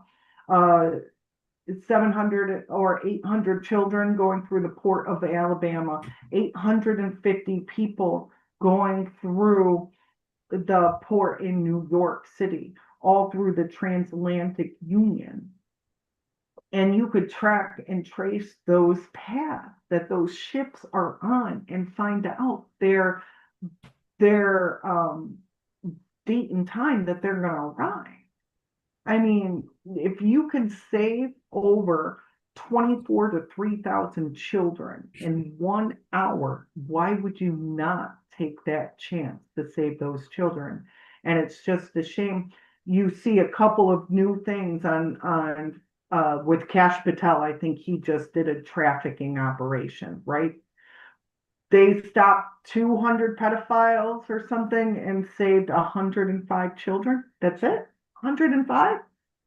Hey, I did an analysis today, and they have a boat coming in at 9 p.m. tonight, and they have 5,000 children aboard. Where's Homeland Security on that one? That's supposed to be protecting everything. Exactly. It's a show. It's a big show, and it's a joke. Yeah. It's everything that we're witnessing nationally, domestically. It's all a joke. It's set up the same way. I've talked to some people from out of country, like within my presence in the last couple of days. I don't want to say nobody's name or anything, but they were explaining to me how in their country it's mirroring how our country is right now. Everybody on the world is doing the same thing. They're trying to introduce the trans thing and make it normal, even in communist countries, even in socialist countries, even republics. They're trying to normalize all this stuff and turn us all into like that. And then now it's to the immigrant. So now it's to something else. It's all the same thing, but the main spices are behind it, like human trafficking. It's like our borders were open for 4.5 years, and then some time before that, they weren't worried about all these people being vaccinated and vetted by any means. But a couple years before that, you couldn't walk into Walmart without having a mask on, without getting criticized. Right. I mean, and think about how many children disappeared from there. 35,000 children. It disappeared. And cops were doing multi-jobs and trafficking in the middle of the night. And they were involved and they were doing it. They literally were involved with child human trafficking. That is the definition. So it just amazes me how much, and I live in the middle of Florida, so I'm trafficking central. If you want to know one of the worst state other than California and New York for trafficking, Florida is the number one I would consider for trafficking between Tampa, Orlando, and Miami. You got 3 hosting spots right there that you could capture all information from the West Coast all the way out to the East Coast. And the Puerto Rican islands and the shipping containers all come from the European side, you know, whether it's the United Kingdom, Iran. And then whatever pours through the Panama Canal or vice versa too. Yeah, exactly. So, and then they could ship them out. And then there's underwater tunnel systems. And there's underwater tunnel systems in and out of Chicago and Lake Michigan. And that's how they do the trafficking. There's underwater tunnel systems to the O'Hare Airport. And that's where they tunnel. And that's how they could get them on the planes privately and secretly through O'Hare Airport. So O'Hare in Chicago area is probably one of the largest trafficking operations as well, too. Atlanta's another hub, and then you got where I live up here in Ohio. Cleveland, Toledo is Ohio. one of the major human trafficking hubs. Mm-hmm. I learned that when I first moved here, before I even know what targeting was about, before they even hit me with everything. And everybody's telling me, yeah, Toledo's the hub, and then you got Atlanta and everything else around. Mm-hmm. Wow. And they Had go no back idea. and forth from Canada out there Mm-hmm. because of the different, you have the Great Superior Lakes out there. So I think in Ohio, it's Lake Erie that's connected to it. Yeah. Yes. Yeah. And that goes and directly ties into Lake Michigan. So they could hit 3 trafficking subs that come in from the New York area. They transport it. I've even caught stuff transporting to Camp David. Then it goes to Canada, and then they traffic them and route out that way. And then they bring it down and supply Ohio, Michigan, Chicago, Indiana, and the northern central area locations from the New York. And they connect all this together for their 800, 400 victims, depending on how many they're trafficking. So it's done jurisdictionally. So Florida will have like California, or not California, Virginia, South Carolina, Georgia, Alabama, Louisiana, Kentucky, Tennessee. You got Virginia will cover these areas. And then it goes from the West Coast side. And they strategically have that mapped out as well. Why? Because they control all the ports. They know all the ins and outs of them. They have law enforcement. They have military helping them. Down in Texas and Mexico borders, a lot of the children are on governmental vehicles, in governmental vehicles. The government, U.S. government, are allowed to ship vehicles without being checked. I used to work with Border Patrol. So, because I was stationed in El Paso, Texas. So, and right there is Juarez, you know, Right. you could walk a mile and be there in 15 minutes in Mexico. We actually lowered the drinking age on the military base to 18 instead of the legal age of 21. I bit my tongue. Because all the soldiers were getting arrested in Mexico, and because they were drunk, and we'd have to bring them back over to the United States. And they're underage. And they're underage. And then we'd have to kick them out. So in order to not kick them out, we had to lower the drinking age on post so we could keep our soldiers. So, I mean, right there, Border Patrol is really nasty. They allow trucks in and out without even looking at their rosters or even searching them at all. And as long as they're government vehicles, they don't get checked. All they do is pay attention mainly to the cars. And there's a list of 10 to 12 different companies that are allowed to just drive through too, as well.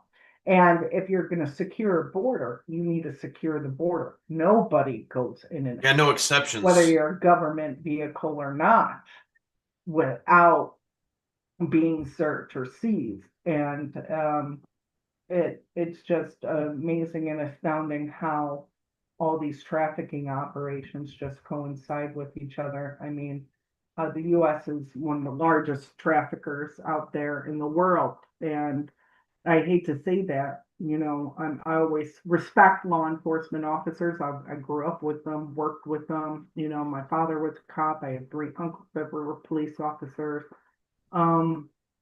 So I grew up, even wanting to be an officer. I was an MP in the military. I dispatched. I volunteered, did the Explorer program, did all of that stuff when I was younger too, as well. I worked water patrol.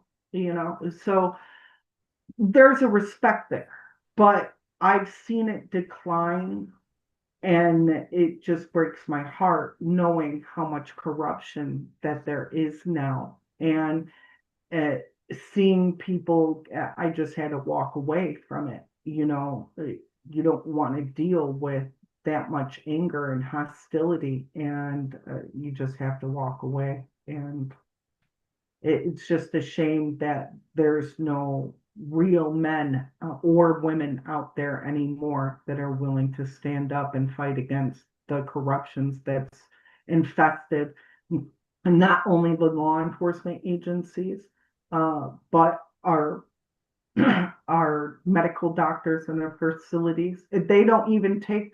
I know victims that have gotten physically raped. They went into the hospital to press and get a kit done, and they arrested them. They Baker acted them. They put them in a mental institution. They wouldn't even take a rape kit and allow a police officer to investigate or take the story. They put them straight into a mental institution, cover up their crimes. They don't want to do it. Easiest way to do it too, especially if you got qualified immunity, then nobody's going to question you. You're the one that's crazy, not me. Right. And it's your word against their word. And guess what? They control the whole entire system, from the pharmaceutical side all the way down to the medical doctors. And the DOD wrote the manuals for psychiatry. I mean, who do you think is training them? There used to only be one form of tinnitus, which was ringing in your ear. Now there's over 11 to 15 different types of tinnitus, and 15 of them are all considered a mental illness. No. Tinnitus is caused by ear damage, either by exploding an eardrum, a car accident, or having a head injury, a TBI. And it's not caused by outside music or electrical grids. And I mean, it's produced now that way because they're using this technology against people, and they're using it to cover up the crimes that are being committed against them. So I got another question. Here's a theory question for you. Okay. I get a lot of this from a lot of people. So does Travis. I don't get the V2K. I don't get any kind of weaponry, anything like that towards me. Never have. Is it because I'm on a different frequency? I've asked a lot of people this. My targeting is different than a lot of other people's, and it's like I got good evidence like a lot of people don't have, and so does he. So what differs from me and Travis and others that other people are having this? And that's strictly all they got. I'm getting burnt today. They got sores on stuff all over them.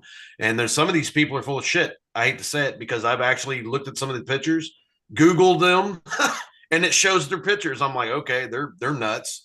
So it's hard to distinguish you know, but still, like, how come the targeting is different with this and it doesn't affect me or it doesn't affect certain people? I believe that's part of a person's viewpoint, and a lot of it is very psychological. And not everybody is really out to get you or murder you. They Right. want to install that fear into you. And it all is based off of a person's view and perspective. If you're going to be scared, you're going to look and attack anybody that you possibly can. You're going to blame everyone and put them into harm's way when really you could be going out and them using you as a catalyst. Maybe you're taking videos, you get up in the morning, you grab your phone, and they'd be like, oh, my neighbor's coming out the door. Oh, he's a perp, he's a perp. But That's a really, lot of what we see. A lot. you're perping your neighbor. Do you ever think about that? And the reason that people fight back and forth with their neighbors because they create a hostile environment. Stop recording me, you fucking bitch, get away from me, and you start wars and fights with your neighbors. And that's part of the psychological warfare. They want you to blame other people than who is really behind the system controlling it. And you're being used as a catalyst too to hurt and harm other people as well. And so it all has to go on viewpoints and it all has to go on perspective. But that's where proper investigation comes into play. If you know who to blame and go after and discover that information, then you know the route that you have to take in order to press charges. If you don't, then you're going to blame everyone and anyone in the whole entire world. And then you have the whole world out against you. And it's harder for you to cope mentally. I mean, I know people that have driven in vehicles, and every time a car was on the side of the road, they're like, oh, they're a perp. But it had an orange sticker in there and it was getting towed. It was probably left over there from a DUI where a guy was arrested and he He's a had to come perp. back to pick out his car. But they called them a perp and they called them a part of it. And really, the vehicle's empty. There's nobody in it. From what I observed, a lot of these people that claim all this stuff that are constantly on Facebook every day, something, woe is me. I'm like, don't put everything out there anyway, because you're just making it worse for yourself if you are being targeted. And then now you're complaining about everything, and then it comes out that they were an ex-heroin addict or a meth head, and they're still and they're hallucinating all this stuff or what have you, or they are targeted and they are doing these things, and it's making it worse for them. They don't know which way to go. But you know what? Everybody still has their addiction, and they're still. But a lot of times, I know a lot whether of people have that. I've actually helped a lot of people get over their addictions and be able to help them, guide them to where they could get a job and things like but a that. lot of times they actually are doing All they do drugs. is need a helping hand, and it's the people that lead them in the wrong direction. Sorry, Travis, I cut you off. Go ahead. That's good. I was just gonna say a lot of times that they use the word drug-induced psychosis to frame Right. a person. And they do. Travis is really right. They really do. It depends on how you answer your questions too. So if you went into a doctor's office and said, have you ever tried drugs before? Yeah, I tried it when I was like 13, 14 years old. Guess what? You're now a drug addict. You now have a mental illness and a psychosis and a drug addiction. Whether that was like 12 or 13 years ago and you were just kind of experimenting, even smoking a cigarette, you're now a drug addict. And you're going to have that on your record for the rest of your life just because that doctor can choose to write and destroy a person's life whenever they want to. Honestly, they shouldn't be answering those questions in the first place. If I'm going in for back pain, what does it matter if I'm wearing a seatbelt in my car or not? It's the law. I have to wear a seatbelt. Right. Why are you asking me that question? Insurance purposes? Not even my insurance company needs to know if I'm wearing my seatbelt or not. I'm not going to tell a doctor that. A lot of the times you could get away with that too and just say, look, I'm not going to see a nurse. You want to take my blood pressure, you want to do that, go ahead, but I'm not going to answer any questions at all. And then just see your doctor. And if they ask you questions, say, I'm not going to answer that. What's your grandma's history? I don't know. I'd be like, what's your grandma's history? That's none of your business. Right. It's none of your business. You have no right to know. You should not base my injuries off of family injuries because we all got injured. Maybe we all hurt our spine the same way, but maybe one person was playing basketball when they were 12 years old. Maybe the other person broke their arm at the age of 5 from climbing a tree. You don't know what really caused those injuries based off of those incidences that happened when you were younger. So family, and what they do is the medical, they try to get that lineage and to prove that you're mentally ill. Well, your mom was diagnosed with bipolar, so you're bipolar. You have to take this medication now because you're mentally ill. And you're really not mentally ill. And all it is a way for insurance fraud and pharmaceutical companies to beta test their drugs and that they're pushing out on people and notice their side effects with it.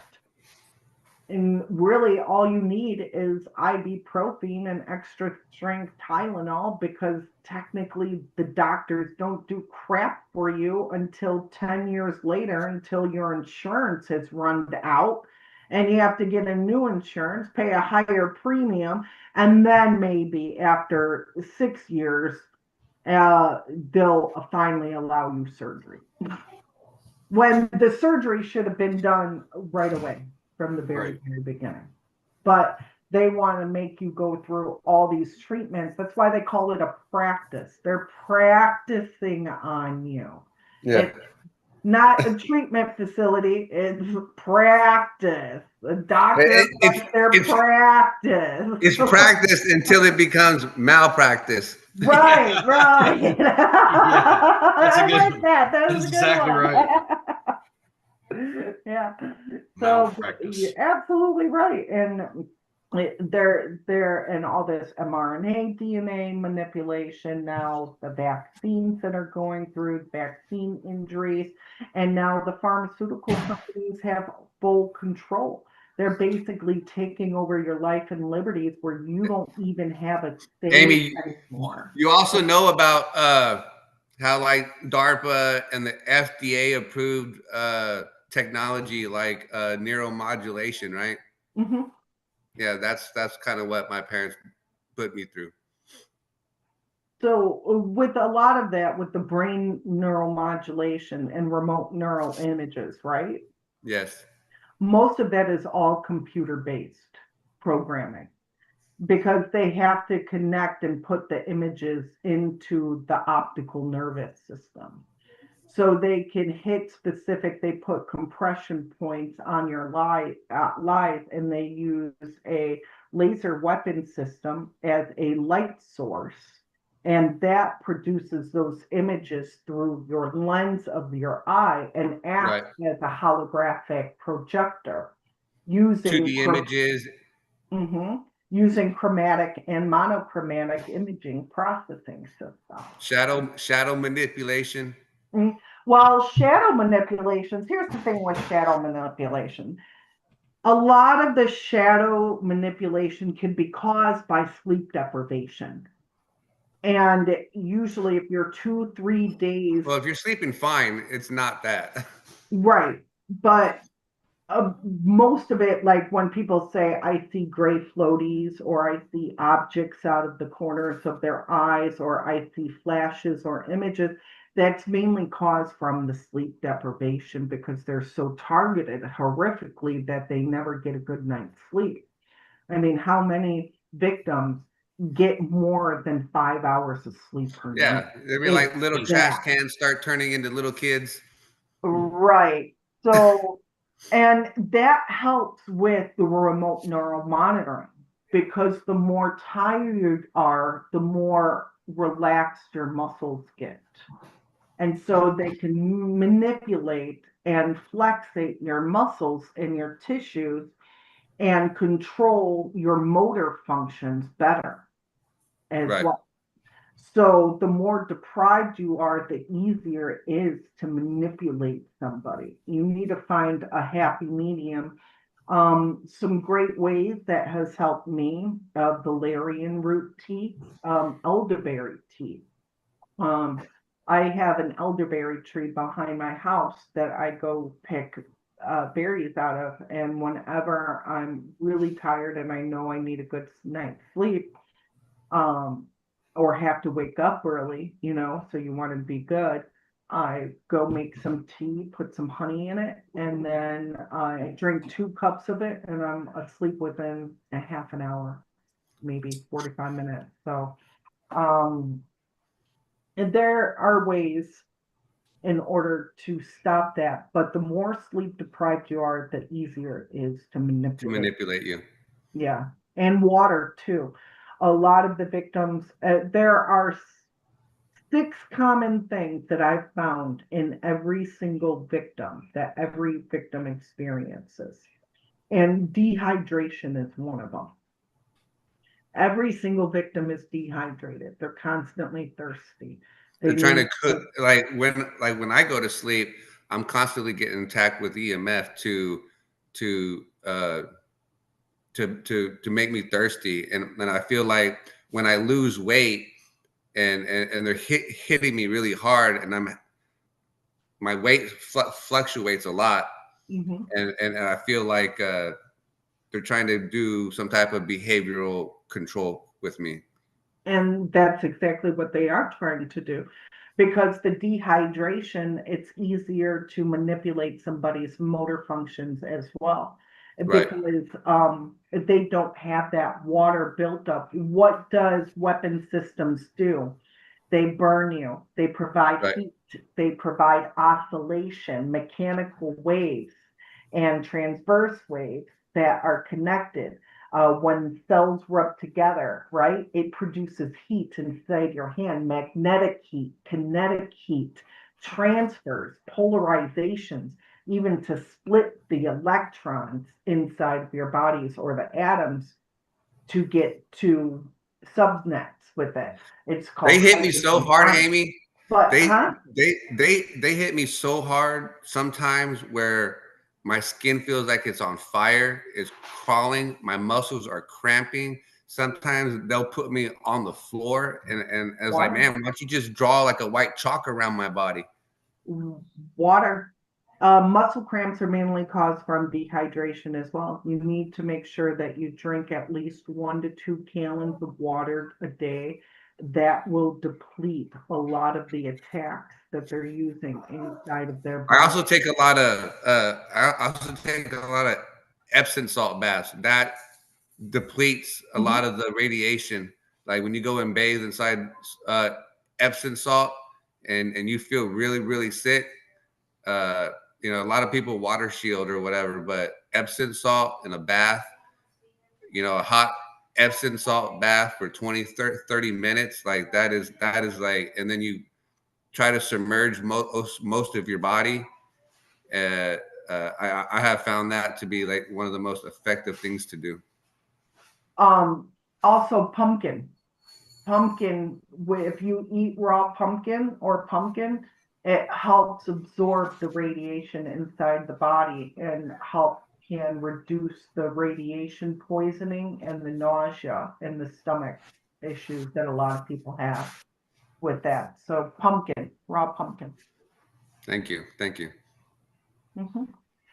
So every victim experiences a lot of different things. It's just proving it and what we could do to help you to survive, to get out there.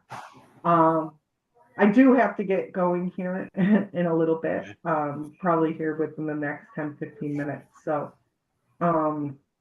did you guys have any other questions before I get going at all? Or I mean, I don't have any more questions. I don't know about David, but I know we could probably I, set things I up. would ask you if you felt, if you wanted to reach out to anybody on the channel, feel free to give out any, resources to contact you. I mean, I'm not telling you to do it, but if you want to do it, I Oh, think David won't mind. let's talk about something positive really, really quick. Yeah.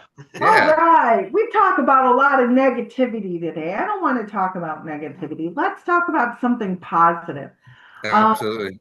I figured out a way to block and jam about 90 to 95% of the directed energy weapons from the people's bodies using a waveform generator.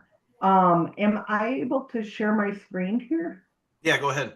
Okay, hold on. I got to pull it up first. Might take a minute to open up here. But let's unpause it now. There you go. All right. I want to show a little bit about this waveform generator and sit here and talk about it for a second. So, all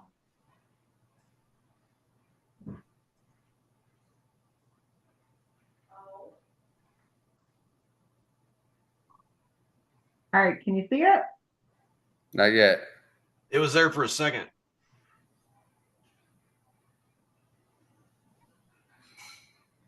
That's on screen sharing. It says it started screen sharing. There you go. There you go. All right. Yay! All right. Whoop, whoop. We are not infiltrated yet. Ain't gonna happen. I've been showing everybody this waveform generator and the different types of different functions that it could do. Now, basically what we're doing is we're using pulses in order to block and manipulate the weapon systems that are happening inside of your network system. I know it's pretty small. I can't enlarge this. Oh, I can see it now. At all. So basically, there are different types of settings. There is a Gaussian or uniform one. The uniform usually helps with like remote neural monitoring, imaging systems. The bars that That would be actually me. work for the uniform are these bars here. You can move them up and down. That would actually change the uniform information inside here. Or Gaussian beam. Gaussian works for voice to skull communications, all telecommunication systems. So you could change the wavelength, making it bigger or smaller in order to formulate the connection. And then you could also change the mean, which is your right side or your left side, and then offset that signal that you're producing in order to desynchronize your computer system. Remember, we were talking about hacking and synchronization and how they could connect through different application systems and so forth. Right. Well, this is the same way with your router configuration there, Travis. This is how a way that you could use this in order to block people from hacking into your router as well. And connecting to your cell phone if you're connected to there, sorry. And so when you're changing these waveforms up, you're offsetting the connection, and there's different waveforms that a person can choose from inside. So you could pick a white noise here, and picture this like your stereo setting, your right channel, your left channel, right? And you could even change out the phase degree. Basically, that's your oscillation, how many pulses or oscillations you're going to do inside of a minute, right? How many revolutions that waveform is going to transmit. So that only works with like the sine square, the triangle. Triangle is mainly military. You have subsonic, ultrasonic settings on here that you can move the volume source up and down. You could change the pitches and tones into it as well. So this is like counteracting software. Yeah, this actually counters and blocks attacks. I've had really only positive. I haven't had, I had one person tell me it didn't work.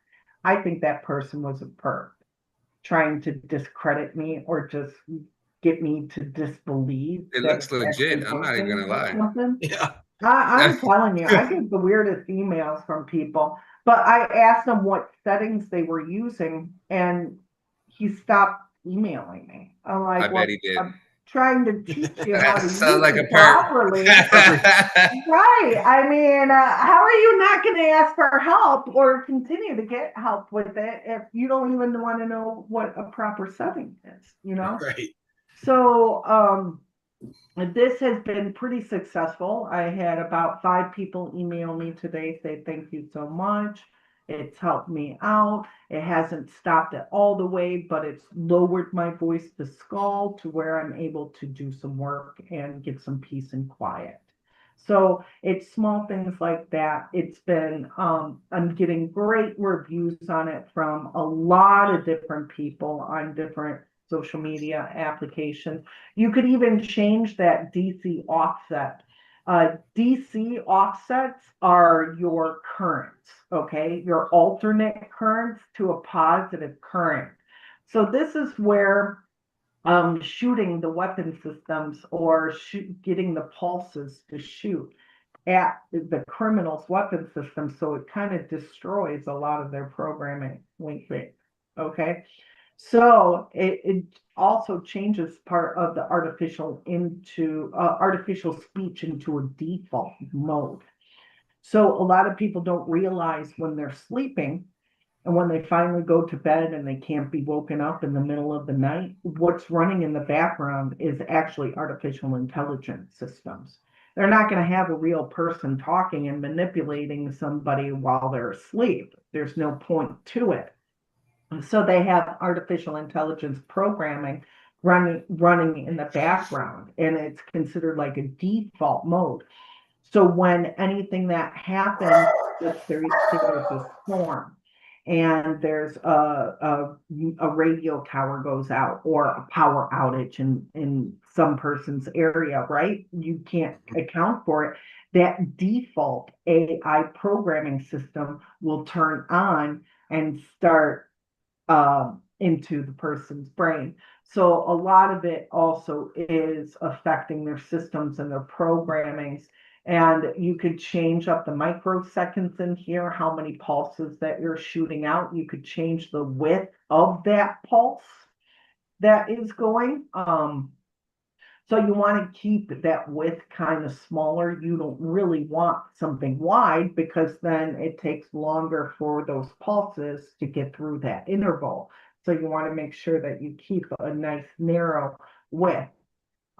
You could even change the hertz and the frequency ranges. Let's say you're trying to isolate your voice to skull and find out exactly which signal or hertz that they're firing from, right? You could start from 43 and plug in 600, hit apply, and see if it affects your voice to skull. Okay, no difference, nothing changed. Hey, I'm going to go 600 to 1200 hertz now, right? Let's say that worked and that stopped somebody. Now you know that your frequency for your range of that voice to skull technology is between the 600 and 1200 marker. Somewhere in between there, And then you could start going up again. You could be like, okay, let's change the 600 to 1,000, right? And that blocks your voice to skull. So now you've lowered that instance, and then you could zone in and tune in and specifically go after that technology systems to help people out. I usually tell people to do a large range. That's if you're using it for investigation purposes. I usually tell them to do 250 million, which is nanotechnology, a megahertz, right? We have to convert megahertz to the hertz level. And so you could put all sorts of different types of ranges in here and it'll start, some people feel the chips where they're at inside of their body. Maybe their hand starts burning. Maybe their foot starts burning. That's because you're using a direct current. And I changed this to, let's say, a direct current positive, right? You're changing that current position to affect that system and be able to identify the location where that nanotech and the connections inside of your body system, whether it's your foot, your hand, your arm, and it's been able to affect that. And what I've been doing studies with right now currently is creating an EMP using this device and creating an EMP, which really easy to create an EMP, guys. You want to make sure it's very weak though, that way it doesn't disrupt any of your electronics, because it is an electromagnetic pulse. It will shoot and destroy all of your equipment and kill it if you don't use it properly, right? It all depends on the strength and the width and the size of how large that pulse is, right? Right? That width, structure, how wide is that beam that it's going off of? So when you're creating it, you could buy a stun gun, you could wrap copper coil around and then solder it to the coil system. And you can kill those chips remotely by identifying the area inside of your body and then using an EMP above it, and then they lose their signal and you no longer have that chip inside of it, and you could identify and kill it off. So that's an idea. I've been playing around and testing it with it. I haven't had any victims test that out. They don't know how to make one or things like that. Now, I don't know if I should make them and sell them. You know, you could get something pretty cheap. You know, but Onion Head and I were talking, and we're talking how we could interconnect that type of technology and integrate it in order to kill these nanochips and particles inside of people's bodies. So this has been able to block the weapon systems about 90 to 95% so far.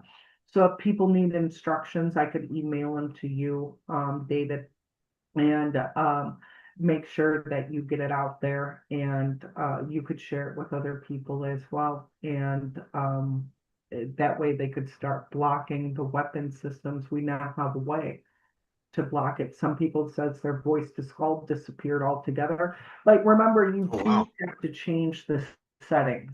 They will find a solution, but once again, if you control that DC offset, go from positive to a negative, change that tone, change that, well, you can't change that, only on the sine waves, like the sine, the square, the triangle, that you could change. So it's grayed out here, down here. The application tells you what you could use and what you can't. It's grayed out, so you can't use the phase bar because you're using direct current, either negative. Okay, so it's got set parameters you can't go past then, correct? Right. So they are pretty specific. I've been working on it. I've been updating it. So there are specific, like here with the interval, yes, you could go off to 20 million, but I want to go past 20,000. I've noticed in things where I don't get phone calls if I use 20,000, but if I use 900, I could use my phone without any interference, but any more than 20,000, you're physically jamming your own Right. network, and you don't want to jam your network. You just want to stop them from synchronizing and blocking it off from your network system. So you want to be able to receive your phone calls. So 20,000, I would stick, you could either do 900, that's what I usually been telling people, or you could go to 20,000. I wouldn't go higher than that though, because you'll see it. You'll start, even if you mess around with it and play it, you'll find out what's doable and what's not. It just takes time. Um, the pulse width, I wouldn't go more than 500 because that, once again, that width changes. You don't want to go wider, you want to go smaller. So you Smaller. want to keep it in a tight sequence when using the application and stuff like that. So it's pretty good, and it's something that's free to download. Anybody could use at any given point Awesome. in time. And it's been very, very effective so far. I haven't I know a lot of people have difficulties, but I wrote it out and I have new instructions for people that breaks down this whole machine for you, and you're able to use it and be able to understand what it does and what it doesn't do. So it'll help you out a lot. So hopefully it helps you guys out and you guys could block the weapon systems and have fun with Awesome. it too. That is killer. At least we know it's confirmed that this does work, because we got the critics out there. They're like, oh, that ain't gonna work, blah blah blah. We tried everything. Well, you haven't tried this yet, so just give it a shot. Right, exactly. And all the naysayers, oh, you don't know what you're doing. You don't know what you're doing. I'm like, well, don't believe me, then believe I've been sharing victim stories out there. I'm trying to stop sharing my screen, but I don't know where it's at. Can you stop? What happened to mine? Am I still screen sharing? Yeah. Let me see what we got here. Yep, you still got it. It was up here. I don't know where to do it.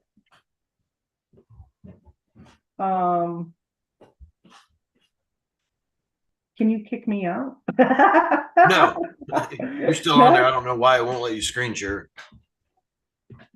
It won't let me, or stop. I mean, on my settings it says you can, because it says multiple participants. There you go. No, I want to stop screen share. Oh, stop screen sharing. Then I can put it back on one. There we go. Okay. That way we don't have the screen anymore. Okay.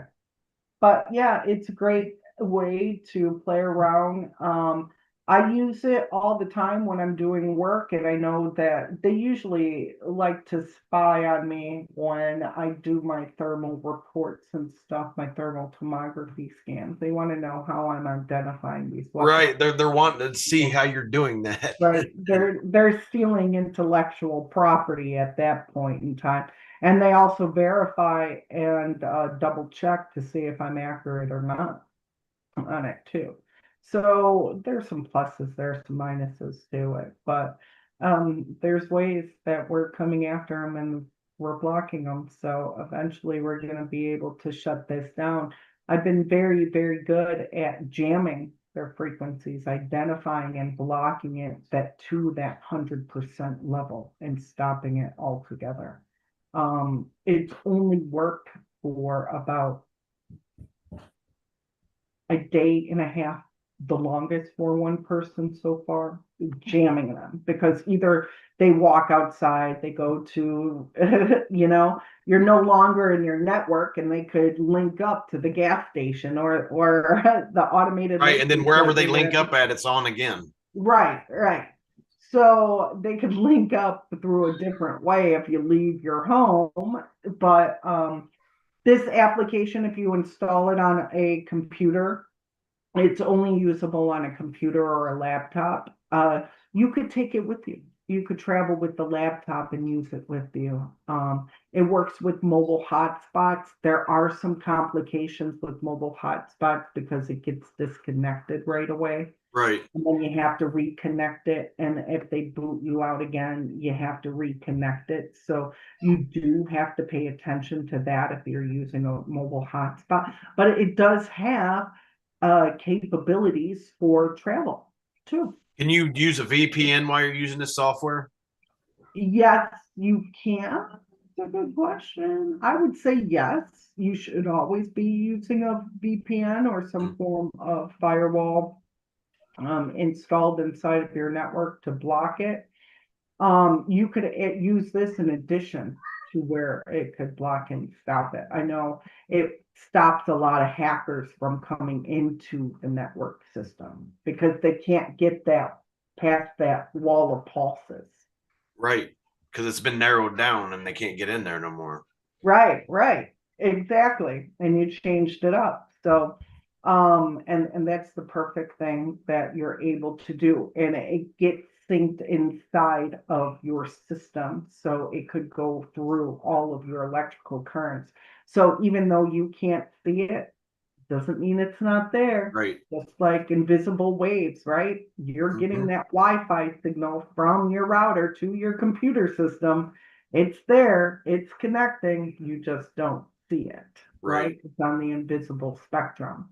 So this is the same concept. We're using the invisible spectrum against them, and we're able to drop it down to about 90 to 95% success rate. Wow, that's a lot of sand in their face. Mhm. I Yeah. love it. I love it. Absolutely love it. Well, Aimee, if you don't have any more for us, What you need to do is cleaning up this mess. we'll call it a night, and I'll upload, or it's already uploaded. I'm eating, guys. I'm sorry. It's all good. Yeah, shoot me the link in the email, and I will put this on the video, and also I'll put it on social media on some of my platforms. Travis will spread it around too, so that way everybody will have access. I'm sure we're gonna have a million questions, so I'm gonna play with the software on my computers too and see what I can do. All right, sounds good. I'll make sure to get Thank you, those out to Aimee. you good tonight. You're welcome, Travis. Thank you. So nice. God to bless you. meet Be careful. Thank you so much for getting that out here. You're welcome. God bless everyone. Bye. Yes, you Bye. too.